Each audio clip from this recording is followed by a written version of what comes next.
আসসালামু আলাইকুম। সাম্প্রতিক সময়ে মিয়ানমারের রাখাইন রাজ্যে বেসামরিক লোকজনের জন্য ত্রাণ সামগ্রী পৌঁছে দিতে জাতিসংঘের অনুরোধে কিছু শর্ত সাপেক্ষে মানবিক করিডোর দেওয়ার নীতিগত সিদ্ধান্ত নিয়েছে বাংলাদেশ সরকার। এটি নিয়ে বর্তমানে রাজনীতিবিদ থেকে শুরু করে সাধারণ জনগণ সকল স্তরে চলছে আলোচনা সমালোচনা। তাহলে চলুন জেনে নেওয়া যাক করিডোর কি এবং এটি কেন প্রতিষ্ঠা করা হয়, কেন দরকার এই করিডোর, বাংলাদেশকে রোহিঙ্গা করিডোর হিসেবে ব্যবহারের প্রস্তাব মানবিক নাকি ভূরাজনৈতিক। করিডোর হলো একটি নিরাপদ পথ বা অঞ্চল যা মূলত যুদ্ধ বা সংকটপূর্ণ পরিস্থিতিতে আটকে পড়া বেসামরিক জনগণের খাদ্য, ওষুধ এবং অন্যান্য জরুরি সহায়তা পৌঁছানোর সুযোগ সৃষ্টি করে। এটি সাধারণত যুদ্ধরত পক্ষগুলোর সম্মতিতে চালু হয় বা কখনো কখনো একপাক্ষিক সম্মতিতেও চালু হতে পারে, ওই দেশের সরকার প্রধানের সম্মতিতেও হতে পারে, এবং এটি সম্পূর্ণরূপে আন্তর্জাতিক সংস্থাগুলোর তত্ত্বাবধানে পরিচালিত হয়। করিডোর অনেক ধরনের হতে পারে।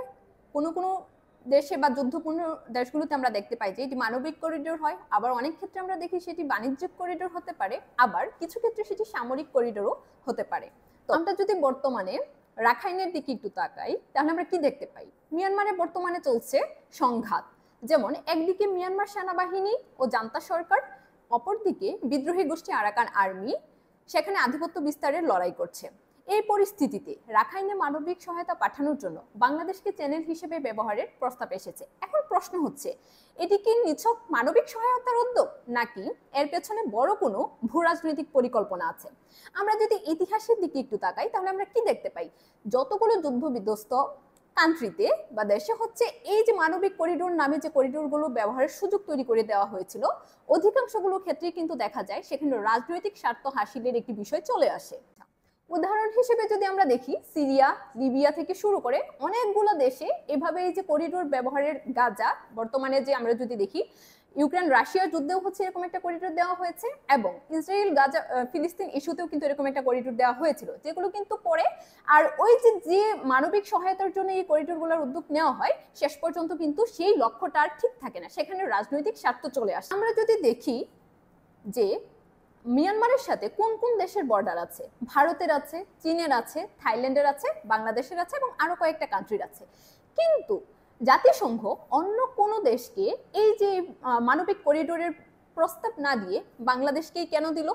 ভারতের বর্ডার আছে, চীনের বর্ডার আছে, অফারটা তো তাদেরকেও দিতে পারতো, কিন্তু তাদেরকে না দিয়ে বাংলাদেশকেই দেওয়া হয়েছে। তার মানে এটি কি শুধুই মানবিক দিক থেকে দেওয়া হয়েছে নাকি সেখানে কোনো পরিকল্পনা?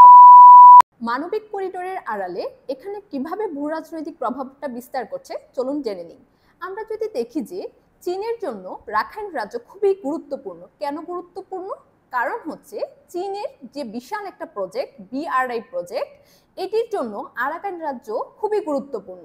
এছাড়াও চীনের যে কায়েকপায় গভীর সমুদ্র বন্দর আছে এবং সে গ্যাস পাইপলাইনের জন্য হচ্ছে এই রাখাইন রাজ্যটা খুবই গুরুত্বপূর্ণ, যা চীনকে আঞ্চলিক যে দক্ষিণ এশিয়ার একটি আঞ্চলিক শক্তিশালী অর্থনীতি তৈরিতে সাহায্য করছে।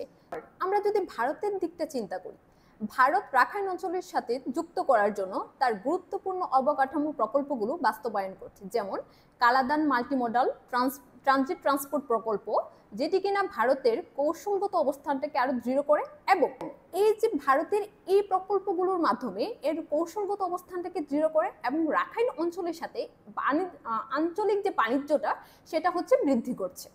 আবার আমরা যদি একটু অন্যভাবে দেখি যে আমেরিকার সঙ্গে চীনের সম্পর্ক খুব একটা গভীর নয়। দুদিন পরে পরেই দেখা যায় যে ট্রাম্প শুল্ক আরোপ করছে এবং একটি ট্যারিফ ওয়ার আমরা কিছুদিন আগে দেখতে পেয়েছি, এখনো চলছে। এবং এই যে মিয়ানমারের সাথে চীনের সম্পর্কটা খুবই ভালো, দক্ষিণ এশিয়ার আমেরিকার কোনো প্রভাব নেই বললেই চলে। সেই জায়গা থেকে আমেরিকা মিয়ানমারকে নিয়ে আমেরিকা বার্মা অ্যাক্ট নামে একটি আইন পাশ করেছে। এই মিয়ানমারকে নিয়ে আমেরিকার আগ্রহ খুব বেশি, সেজন্যই যে তারা এই করিডোর দেওয়ার নামে তারা যে এখানে কোনো পরিকল্পনা করবে না, এটা নিশ্চয়তা কে দিবে? তাহলে আমরা কি দেখতে পাই?